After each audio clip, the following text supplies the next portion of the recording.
Hi, Dan here with Fanatik Bike Co, and today we're going to be looking at some of our most exciting gear for September. Now, we're a little bit late getting this video out this month.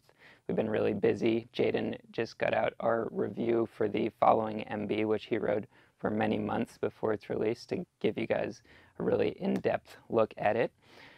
I also teamed up with my coworker Joe to check out the Zeroed Tanifa, which is one of the most exciting gearbox bikes to come onto the market, one of the first all-mountain gearbox bikes available. You can check that out as well.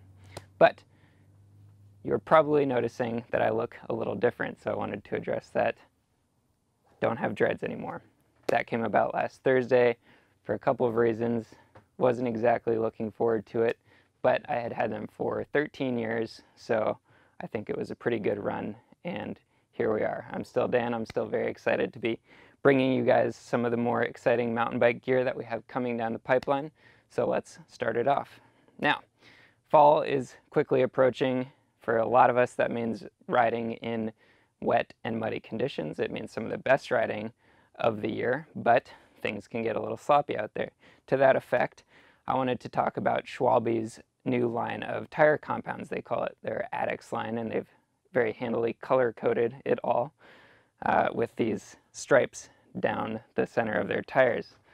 Right here I've got the purple compound, which is their ultra soft compound on a Magic Mary Super Gravity tire.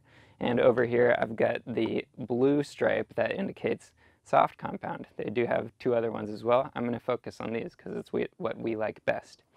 Now, soft is going to be a great all-around compound. You can run it front or rear. You can also choose to run the ultra soft up front if you want a little more traction and a little stickier compound for cornering.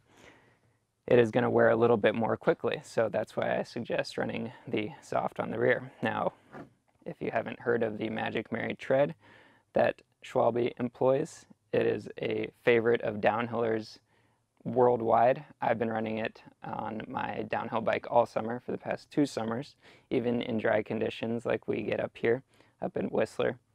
Things get super blown out and dusty. If you've seen any of the videos, I'm sure you're aware.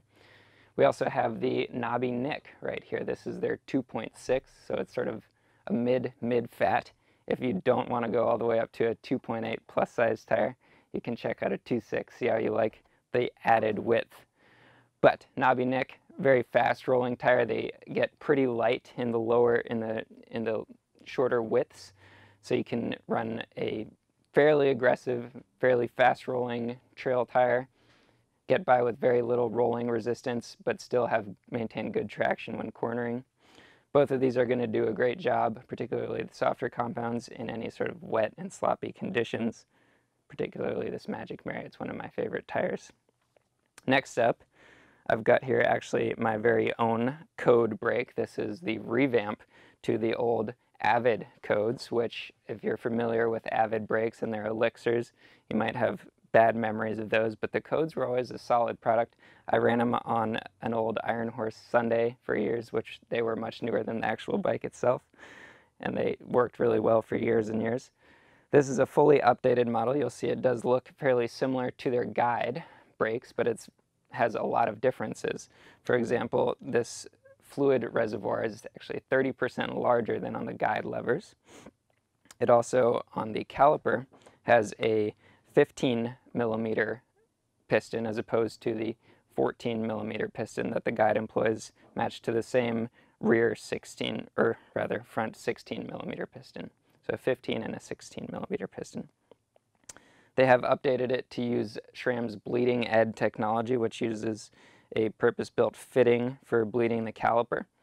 Makes it some of the easiest, maybe the easiest brakes to bleed on the market. That makes for a very clean, zero mess bleeding operation. All in all, I've been really enjoying this brake. I have been running them on my downhill bike all summer. I had this set in particular on the Zeroed Tanifa that I was running for the last 2 months trying out.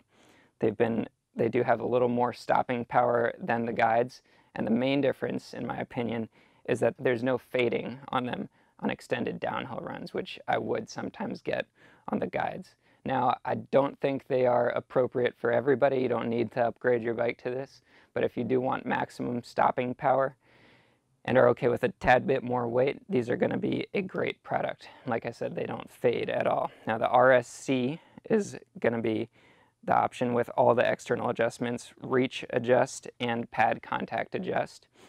The Code R does not have the pad contact adjust.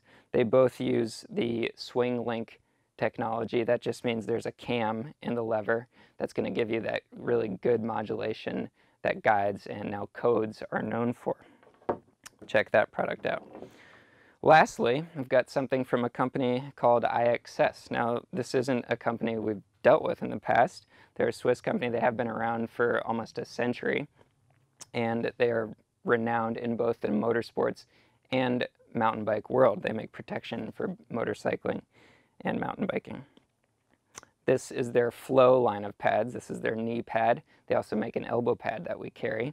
And we brought them in because they looked like an extremely well thought out design. Now, I haven't ridden them, but I have been tinkering with them for a while now.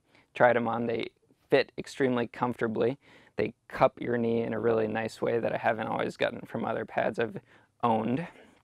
They do use a viscoelastic insert similar to a lot of the other trail pads on the market. Viscoelastic just means a material that has properties that are viscous and elastic, which to you and I means that it can bend and be comfortable while you're wearing it, but under a hard impact it will stiffen up to protect you, to protect your knee in this case. One viscoelastic material that all of us are familiar with is silly putty. So you can Wikipedia that if you're curious. Now, some nicely thought out details on this pad is the silicone liner up here on the top or upper leg opening. Now, they haven't chosen to include a Velcro strap up there, which I actually really like. I think that's a well thought out detail. Other pads that I've worn that do that feel extremely restrictive, especially as you're pedaling. It can be extremely uncomfortable having that strap around your leg muscles. They do have the Velcro strap on the lower opening so that it'll hold it there and keep it from sliding down, and that's in a spot that's much more comfortable. Another thing, it does have this fancy non-pokey Velcro, so if this were to get in contact with your skin, it's not going to be uncomfortable. It will all sit behind this very light mesh liner. It's all antimicrobial, and it's going to make for a very light, very comfortable trail knee pad. Check it out, the IXS Flow. Anyways, that does about do it for this month's exciting gear. As always, if you have any questions about these products, let us know in the comments below. We'll get right to you. You can also give us a phone call at 1-844-FANATIK. That's 1-844-326-2845. Or shoot us an email at sales@fanatikbike. I'm Dan, here with Fanatik Bike Co. Thanks for watching.